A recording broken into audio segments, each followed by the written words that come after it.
Brother me, sister me, when was the last time you checked your doctors? When was the last time you went to hospital to check yourself up? When was the last time you check your blood pressure? When was the last time you check your blood sugar? When was the last time? Ṣẹ̀rí ọ̀rọ̀ yìí ó kàn dàbí ẹni pé ó fọ́ nìní. Àmọ́ ó bá àwa ọkùnrin wí gan-an. Àwa ọkùnrin ó bá wa wí tó bá yá wá sí wọn láàkú pé bí iná sìgá. Kíní tá à ń sọ yìí, èmi tí tẹ̀ ń wò yìí ó bá mi wí gan-an. Láti ọjọ́ yìí, èyí ni mo ṣe lọ rí dókítà. Ọmọ mi wá ń blame mi pé dáàdì láti over 2 years ó lọ rí dókítà.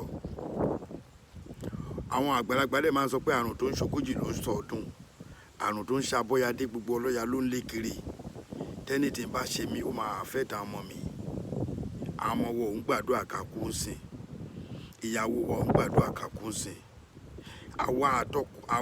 ọkùnrin àtobìnrin àwa méjèèjì ló bá wí o.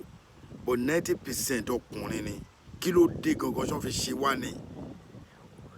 Excuse me, níṣẹ́ ló máa ń dàbí wípé wọ́n gbé èṣù kan sí hospital. Ẹ̀yin obìnrin tó wà ń bí ẹjọ́ tó Ọlọ́run. Ǹjẹ́ ẹ lè fún mi ní ìdáhùn tèmi dẹ̀ ń rò pé bóyá nǹkan tó ń jẹ́ kọkùnrin sá nìyẹn. Ǹjẹ́ ẹ lè fún mi láwọn ìdáhùn kan ní abẹ́ kọ́mẹ̀ntì tí mi fẹ́ sọ fúnra mi. Kí ló dé tí ọ̀pọ̀lọpọ̀ ọkùnrin máa ń sá fún láti lọ ṣàyẹ̀wò ní ọ̀dọ̀ dókítà? Àyẹ̀wò nǹkan tó pọ̀ lára wa láti irun orí dé àtẹ́lẹsẹ̀ oníkálukú ní iṣẹ́ tó ń ṣe fúnra rẹ̀. Tí ẹ̀jẹ̀ wa ò bá dẹ̀ flow dáadáa àlàálàlà nǹkan máa go wrong tí mọ́sùwọ̀ ò bá ti lè pull láti fa blood sí brain wa nǹkan tí ń go wrong nìyẹn. When was the last time my brother my sister tó bá bá ẹ wí lọ rí doctor ẹ ó bí mi wí àwọn ọmọ mi wọ́n wọ́ mi ní second born mi ẹ̀mọ̀kan yẹn wọ́ yẹn ó wọ́ mi turuturu pé dáàdì lánàá báyìí ló ní dáàdì you must go and see doctor. When was the last time you check yourself up? Mo wo third month báyìí yẹn ní dad don't look at me look at my sister ó ní kí n wo sister òun mo ní yóò ti pẹ́ where's your insurance mi tẹ̀ kọ́ dá lóhùn mo ní wo mi ní insurance mi ṣe hàn pé gbà tí mo wá lọ sókè mo dẹ̀ máa lọ bí iṣẹ́ ní 1 o'clock mo wò pé ọ̀rọ̀ tọ́mọ yìí sọ máa make sense ìgbà mi ò rí a máa fọ́ wa àkànṣe lo tala náà a lọ lẹ̀ yàrá sí èèyàn onímọ̀ pé blood pressure èèyàn ó high a little bit èèyàn onímọ̀ tó bá dẹ̀ ti kọjá stage yẹn ó máa ń dá nǹkan lẹ̀ fún wa ni bí ṣe bẹ̀rẹ̀ sí ní wá insurance card mi ní gudugudu mo kàn wá ní bí ṣe eré nìyẹn bá múlẹ̀ lọ́wọ́ níbi tí àwọn ọmọ wa tó wò pé ọ̀fẹ́ nígbàlà ẹran lówó ṣẹ́rí skin táwa ń wo ìta àròpọ̀ jọ̀lọ́ àwọn ẹ̀ tó bá rí ẹni pim ní ara skin wọn báyìí wọ́n fẹ́ mọ nǹkan tó fà á tó fi yọ nígbà mo dọ́rọ̀ dókítà lẹ́nu ó ṣí ẹ̀yìn mi ó ní kí n jẹ́wọ́ ẹ̀yìn mi ó rí kíní kan kékeré bíi sport ṣe mọ̀ pé máa ń láti ní òun máa tẹ kíní ẹ̀ jáde ní mi tí ẹ̀ feel anything ó ní kíní ẹ̀ wà ń bẹ̀ ó kàn tẹ̀ jáde báyìí ni ṣe rí àwọn ọkùnrin ẹjọ́ eléyìí ò ń sọ̀rọ̀ because nígbà míì àwọn ọ̀rọ̀ míì máa wà táwọn àwọn èèyàn máa wò pé ọ̀rọ̀ yìí ò tó nǹkan tí yẹn ń kàkùn ó tó kàkùn o ẹbí mi ṣe ẹ o ẹbí mi ṣe àtìyá àti bàbá àtọmọdé ẹ jẹ́ ká máa ṣe check up o